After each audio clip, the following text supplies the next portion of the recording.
Здравствуйте, дорогие друзья, зрители моего канала и все, кто интересуется болгарскими корнями, историей семьи, судьбами людей в наше непростое время и тем, как война меняет жизни.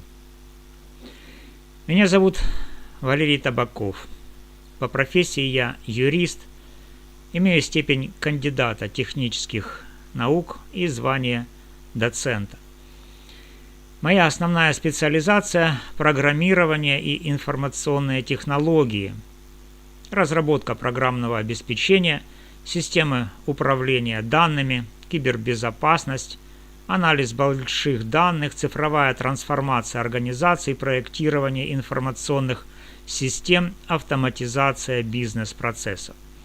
Кроме того, я магистр административного менеджмента. Это дает мне глубокое понимание, как организовывать сложные структуры, управлять командами, проектами и изменениями в условиях неопределенности. Много лет я жил и работал в Киеве. Именно там я преподавал в вузах, читал лекции, вел семинары по программированию, информационным технологиям, праву, информационной безопасности, цифровому праву, административному менеджменту и смежным дисциплинам. Студенты разных курсов, бакалавры, магистранты, аспиранты. Я всегда старался передавать не только теорию, но и реальные, практические навыки, которые нужны в профессии. От написания кода до составления IT-договоров и защиты данных. Я видел, как мои студенты растут, как из первокурсников превращаются в специалистов, как они потом находят хорошую работу или открывают свои проекты. Это было невероятно вдохновляюще и приносило огромное удовлетворение. Параллельно я оказывал частные юридические услуги, консультировал IT-компании, стартапы по составлению договоров на разработку программного обеспечения, лицензированию программного обеспечения, защите персональных данных, включая соответствие закону Украины о персональных данных и GDPR, интеллектуальной собственности в цифровой среде, разрешению споров по онлайн-контрактам, регистрации торговых марок для софта и мобильных приложений. Работал с предпринимателями, фрилансерами, небольшими командами разработчиков, помогал им избежать типичных ошибок и защитить свой бизнес в правовом поле. Киев был для меня городом, где я полностью реализовывал себя как ученый, преподаватель, практик и эксперт в IT и праве. Здесь я защитил кандидатскую диссертацию. Здесь у меня были коллеги, друзья, здесь я чувствовал себя частью большой интеллектуальной и профессиональной среды. Но сегодня я говорю с вами уже из Болгарии. Мы с семьей живем здесь уже более 3 лет, с самого начала полномасштабной войны в Украине, с февраля 2022 года. Война разрушила многое в нашей жизни, но она же дала нам возможность получить статус временной защиты как беженцам из Украины и переехать в Болгарию. Мы воспользовались этим шансом всей семьей, чтобы сохранить спокойствие, безопасность и нормальную жизнь для детей. Особенно это важно для моей дочери. Она пошла в 1 класс уже здесь, в Болгарии. Сейчас она учится во 2 классе. Все началось хорошо и спокойно. Она сразу пошла в обычную болгарскую государственную школу полностью на болгарском языке. И это не вызвало у нее никакого отторжения, страха или стресса. Болгарский родственный славянский язык очень близкий к русскому, поэтому она адаптировалась очень быстро, начала понимать, говорить, читать, писать свободно уже через несколько месяцев. Учителя относятся к ней тепло, с пониманием, класс принял ее как свою. Она не чувствует никакой дискриминации, ни языковой, ни национальной, ни культурной. Она просто ходит в школу, учится, общается с друзьями, участвует в школьных мероприятиях, празднует болгарские праздники. Она растет в нормальной, спокойной обстановке, где ее родной русский язык никто не запрещает и не унижает. Она может говорить на нем дома, с нами, с друзьями из Украины, и это не проблема. Для нас, как родителей, это огромное облегчение и благодарность. Война, которая принесла столько горя и разрушений миллионам людей, для нашей семьи неожиданно стала возможностью дать ребенку спокойное детство и нормальное школьное начало, без ежедневного давления, без ощущения второсортности из-за языка, без лингвистической дискриминации. В Украине она бы столкнулась с огромными трудностями в школе из-за языковых законов, как это было у многих русскоязычных детей. Полное обучение только на украинском, даже если русский – единственный родной язык. Но мы успели уехать до того, как она пошла в 1 класс. Благодаря этому она начала учиться сразу в Болгарии без барьеров, без слез, без страха перед уроками. Болгария дала нам не только безопасность и крышу над головой, но и возможность вернуться к корням, жить среди болгар, слышать болгарскую речь каждый день, отмечать болгарские традиции, есть болгарскую еду, чувствовать себя дома.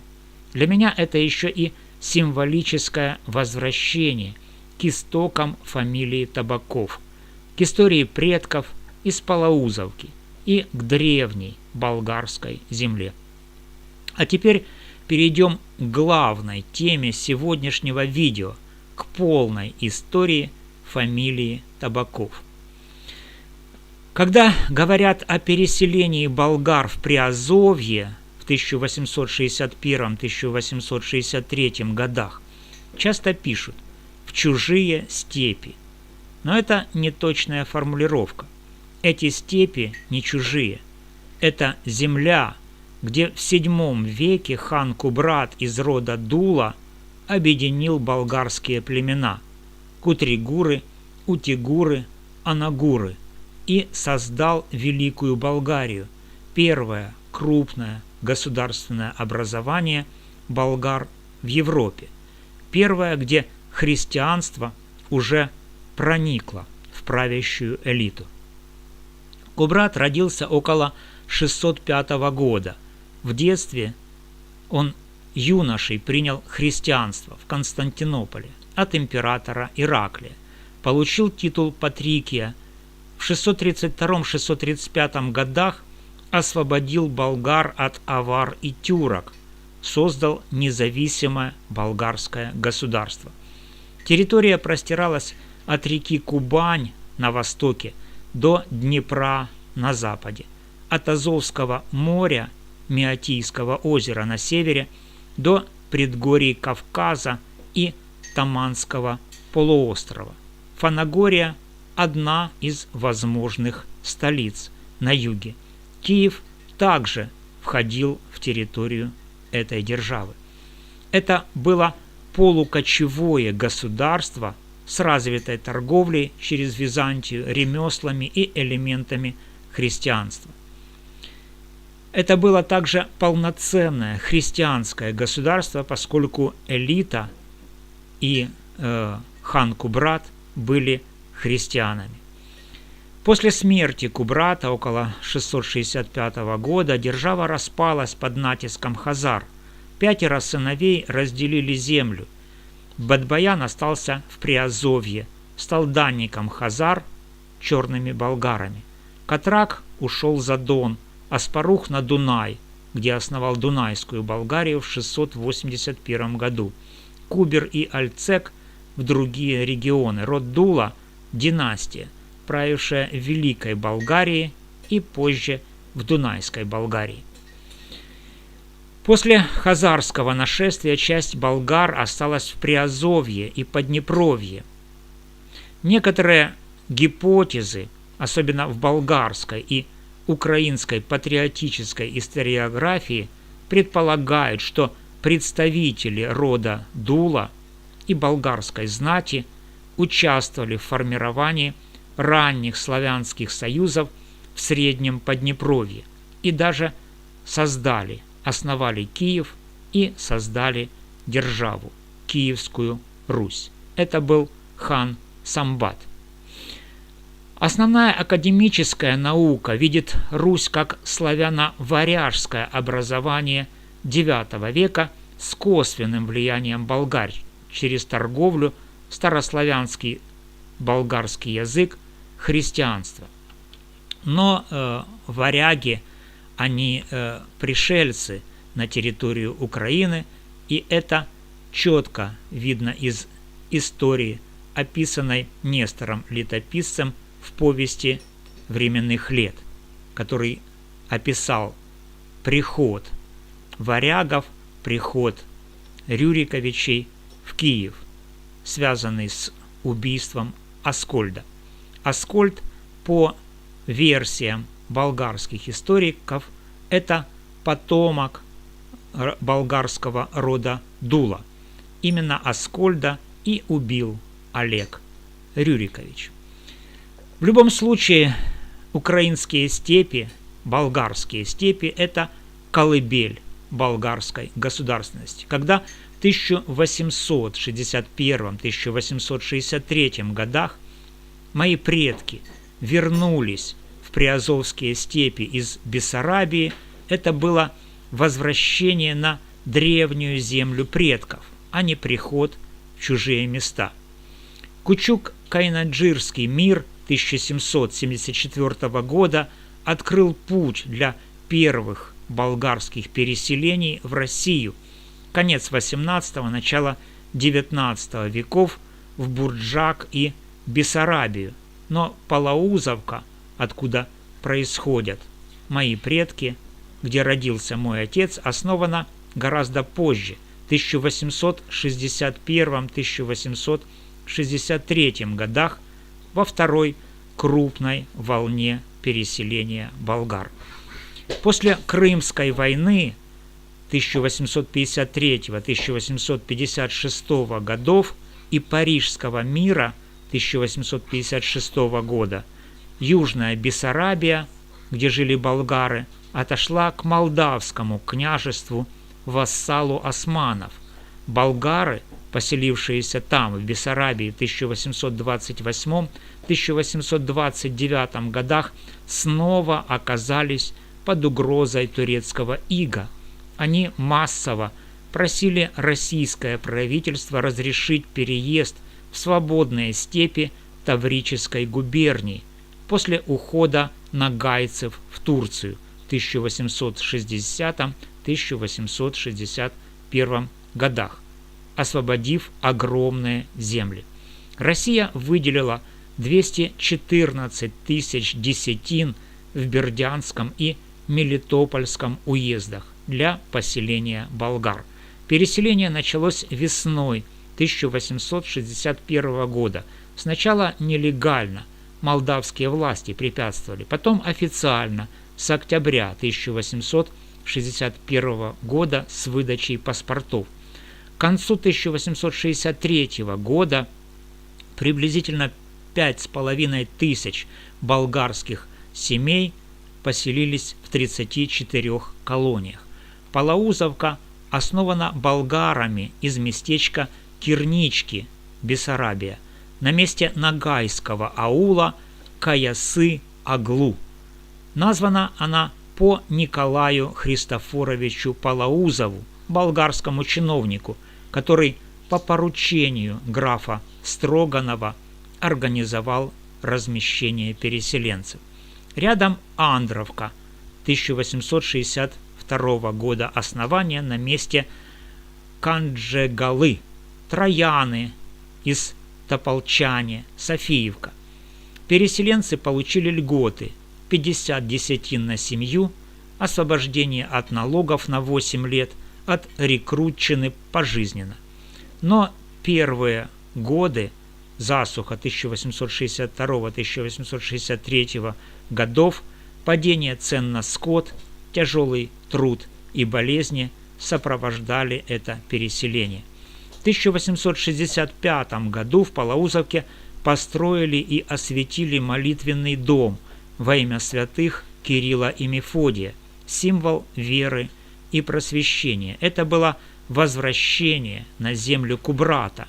Они сеяли сады, строили каменные дома, сохранили архаичный диалект, кухню, баница, чеверме, мусаку, фольклор. Теперь перейдем к главному, к самой фамилии Табаков. В болгарском языке XVIII-XIX веков и даже в начале XX табак, о множественном числе табацы, табакови, означало кажара, мастера, которые принимали сырые шкуры животных, очищали их, дубили и превращали в готовую кожу. Слово пришло через турецкий табак от арабского корня, связанного с дублением. В османское время кожевенное дело было стратегическим ремеслом. Шкуры нужны были для армии, сапоги янычар, седла, для торговли, а также для повседневной жизни. Процесс дубления был искусством. Шкуры отмачивали в реке или чанах с водой и золой, чтобы размягчить и снять шерсть. Затем мездрили, снимали мезгу, остатки мяса и жира острыми ножами. Дубили натуральными веществами: король дуба, ивы, каштана, граната, иногда квасцами, солью и даже мочой животных для фиксации цвета и прочности. Дубление могло длиться недели или месяцы, иногда до 6-12 месяцев для самой качественной кожи. После дубления кожу сушили, мяли, резали, шили. Получались опинки и цирвули. Это простая обувь для крестьян, седла и упряжь для лошадей и валов, сумки, пояса, ножны, куртки, даже переплеты для церковных книг. В Болгарии существовали целые кварталы табацы. В Габрово в 1860-е годы более 100 мастеров табацы, табаханы у реки Янтра, где запах дубильных веществ стоял на всю округу. В Сливине известные династии кожевников, некоторые из них стали участниками национального возрождения. В Пловдиве, Великотырново, Казанлыке, Траевне табацы входили в мощные эснафы, цехи, имели свои уставы, праздники, покровителей, часто святого Георгия Победоносца или святого Николая. Они жертвовали на церкви, школы, помогали бедным. Многие табацы были грамотными, поддерживали революционеров Раковского, Левского, Ботева. Профессия передавалась от отца к сыну. Человека называли табакт, табако, табакски. Это прозвище фиксировалось в церковных метриках, налоговых списках, османских реестрах и постепенно становилось фамилией. Так появились тысячи Табаковых, Табакови, Табакчиевых по всей Болгарии и в диаспоре: Бессарабия, Приазовье, Украина, Россия. В конце XIX – начала XX века значение перешло на тютюн.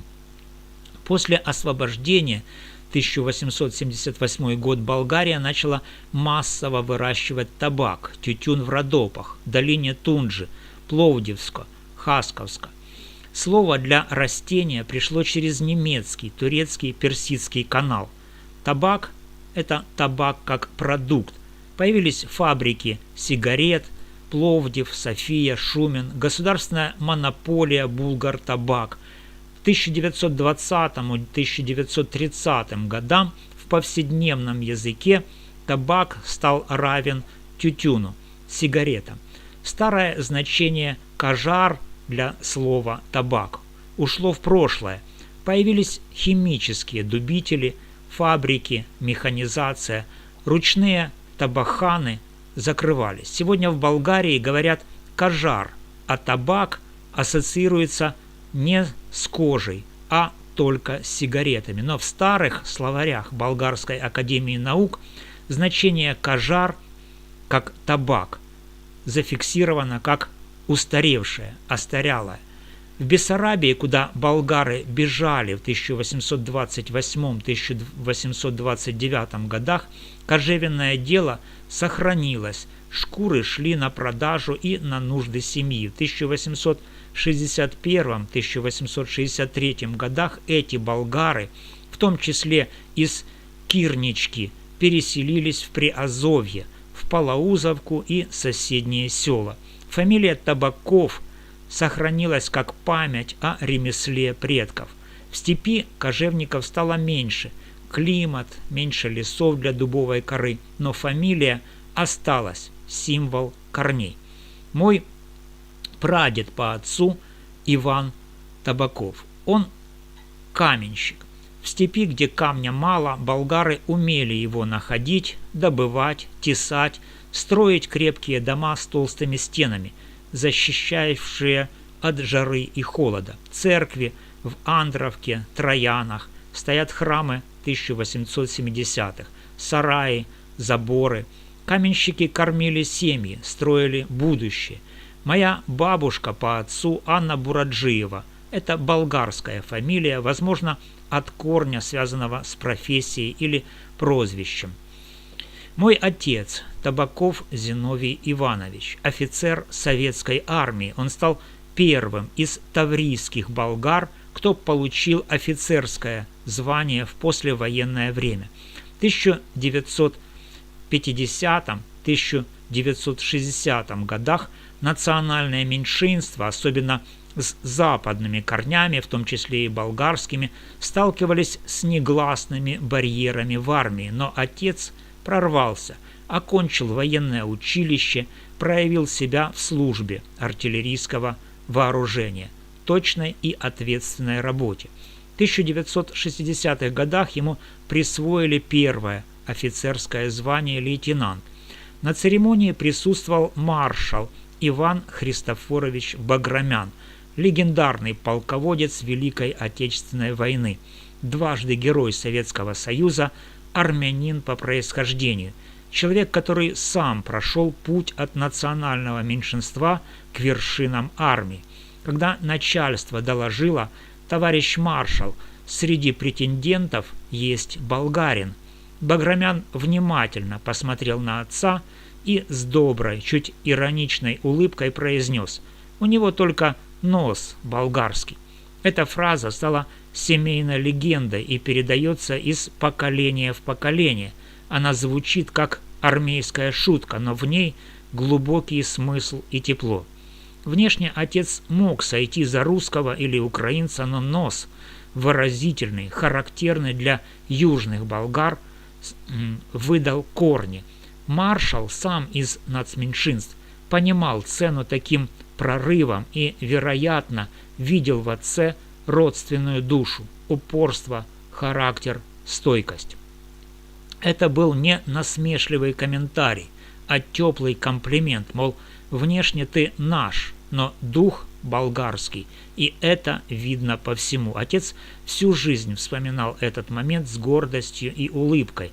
Для него это стало символом признания. Позже, в 1970-х годах, уже служа в группе советских войск в Германии, одном из самых мощных и стратегически важных формирований Варшавского договора, на передовой холодной войны отцу присвоили звание майора. Он стал начальником службы артиллерийского вооружения полка. Это была очень ответственная должность, полный контроль за состоянием пушек, гаубиц, минометов, боеприпасов, инструментами ремонта, обучением расчетов, поддержанием постоянной боеготовности. Группа советских войск Германии – это была элита, строгая дисциплина, ежедневные проверки, учения, готовность к возможным действиям в любой момент. Отец прошел эту службу с честью, без единого замечания, с уважением коллег и командования. От кажара табака в османское время до каменщика в Приазовской степи и лейтенанта в 1960-х с одобрением Баграмяна до майора ГСВГ в 1970-х. Это цепь поколений, где каждый шаг – труд, стойкость и гордость. Фамилия Табаков – это не про сигареты, это про руки мастеров-кожаров, которые веками превращали сырую шкуру в полезную вещь. Это про стойкость болгарского народа под османами в переселениях в новой земле. Это про возвращение на древнюю землю Великой Болгарии. Это про путь моего отца от лейтенанта с болгарским носом до майора ГСВГ. Это про мою жизнь в Киеве как кандидата наук, доцента, преподавателя вузов и юриста в IT-сфере. Это про наше нынешнее возвращение в Болгарию на родину предков. Сегодня мы живем в Болгарии уже больше 3 лет. Моя дочь пошла в 1 класс в болгарской школе на болгарском языке и сейчас учится во 2 классе. Она не знает той дискриминации и проблем с языком, которые могли бы быть для нее в Украине.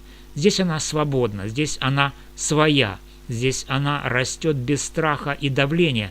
Война, которая принесла столько горя для нашей семьи, стала неожиданным шансом на новую, спокойную жизнь среди болгар, с болгарскими корнями, в стране, где язык и культура уважаются. Я горжусь своей фамилией, горжусь отцом, дедом, предками из Палаузовки, горжусь, что могу быть кандидатом технических наук, доцентом, специалистом по программированию и информационным технологиям, юристом, магистром административного менеджмента и при этом хранить память о болгарском народе. Если у вас похожие корни, если вы тоже из Приазовья, если вы сейчас в Болгарии как беженцы или просто интересуетесь историей, пишите в комментариях. Делитесь своими историями, фото старых домов в Палаузовке, медалями отца, школьными фотами. Подписывайтесь, ставьте лайк. Впереди еще много рассказов о таврийских болгарах, о жизни в Болгарии, о войне и о том, как корни помогают пережить все. С огромным уважением, болгарским духом и теплом, Валерий Табаков, кандидат технических наук, доцент, специалист по программированию и информационным технологиям, юрист, магистр административного менеджмента из Киева, а сейчас в Болгарии. Спасибо, что досмотрели до конца. Обнимаю всех вас. До новых встреч.